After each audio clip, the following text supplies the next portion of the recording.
The Factories ACT, 1948. ACT No. 63 of 1948. Chapter 11. Supplemental. 107. Appeals. 1. The manager of a factory on whom an order in writing by an inspector has been served under the provisions of this Act, or the occupier of the factory may, within 30 days of the service of the order, appeal against it to the prescribed authority, and such authority may, subject to rules made in this behalf by the state government, confirm, modify or reverse the order.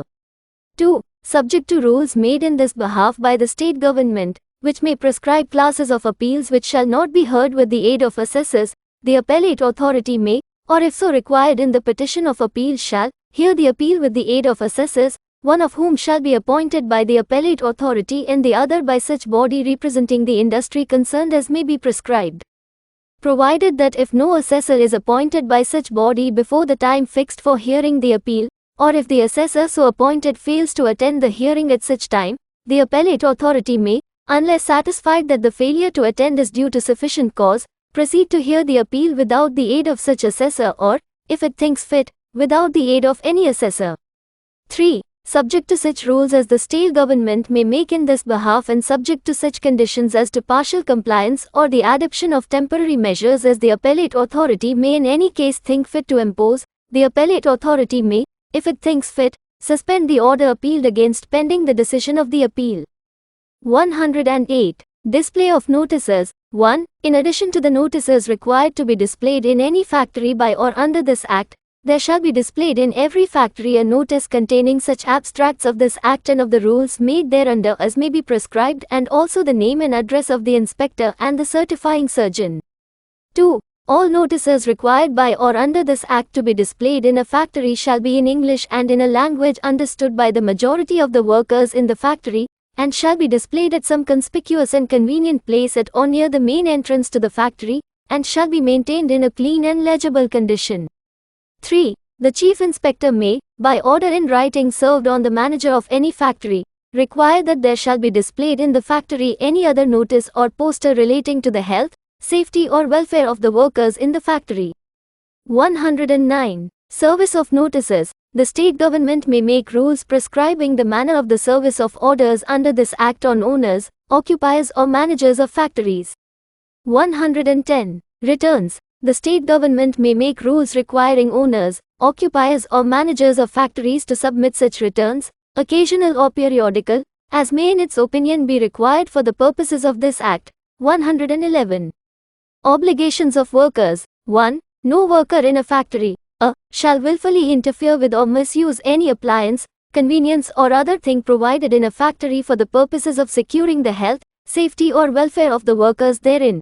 B. Shall willfully and without reasonable cause do anything likely to endanger himself or others, and C. Shall willfully neglect to make use of any appliance or other thing provided in the factory for the purposes of securing the health or safety of the workers therein.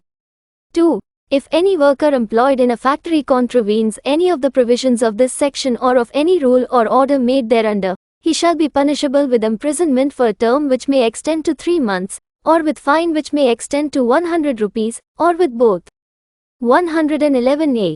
Right of workers, etc. Every worker shall have the right to 1.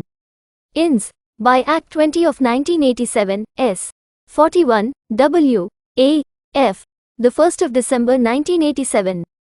I. Obtain from the occupier information relating to workers' health and safety at work. E. Get trained within the factory wherever possible, or to get himself sponsored by the occupier for getting trained at a training center or institute, duly approved by the chief inspector, where training is imparted for workers' health and safety at work. E. Represent to the inspector directly or through his representative in the matter of inadequate provision for protection of his health or safety in the factory.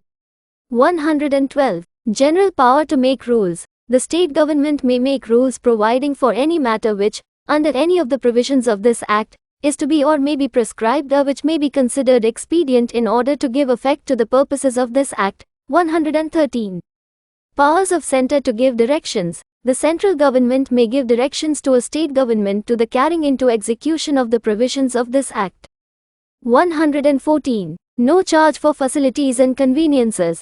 subject to the provisions of Section 46. No fee or charge shall be realized from any worker in respect of any arrangements or facilities to be provided, or any equipments or appliances to be supplied by the occupier under the provisions of this Act.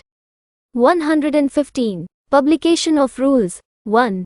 All rules made under this Act shall be published in the Official Gazette, and shall be subject to the condition of previous publication, and the date to be specified under Clause 3 of Section 23 of the General Clauses Act, 1897, 10 of 1897, shall be not less than 45 days from the date on which the draft of the proposed rules was published. 2. Every rule made by the state government under this Act shall be laid, as soon as may be after it is made, before the state legislature. 116. Application of Act to government factories. Unless otherwise provided, this Act shall apply to factories belonging to the central or any state government. 117. Protection to persons acting under this Act. No suit, prosecution or other legal proceeding shall lie against any person for anything which is in good faith done or intended to be done under this Act. 118. Restrictions on disclosure of information. 1. No inspector shall, while in service or after leaving the service, disclose otherwise than in connection with the execution, or for the purposes, of this Act any information relating to any manufacturing or commercial business or any working process which may come to his knowledge in the course of his official duties. 2. Nothing in subsection 1 shall apply to any disclosure of information made with the previous consent in writing of the owner of such business or process or for the purposes of any legal proceeding, including arbitration, pursuant to this Act or of any criminal proceeding which may be taken, whether pursuant to this Act or otherwise, or for the purposes of any report of such proceedings as aforesaid. 3. If any inspector contravenes the provisions of subsection 1, he shall be punishable with imprisonment for a term which may extend to 6 months, or with fine which may extend to 1,000 rupees, or with both. 118a.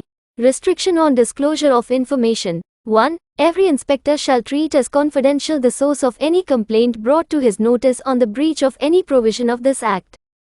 2. No inspector shall, while making an inspection under this Act, disclose to the occupier, manager or his representative that the inspection is made in pursuance of the receipt of a complaint, provided that nothing in this subsection shall apply to any case in which the person who has made the complaint has consented to disclose his name. 119. Act to have effect notwithstanding anything contained in Act 37 of 1970. The provisions of this Act shall have effect notwithstanding anything inconsistent therewith contained in the Contract Labour, Regulation and Abolition Act, 1970, or any other law for the time being in force. 120. Repeal and savings. The enactments set out in the table appended to this section are hereby repealed, provided that anything done under the said enactments which could have been done under this Act if it had then been in force shall be deemed to have been done under this Act.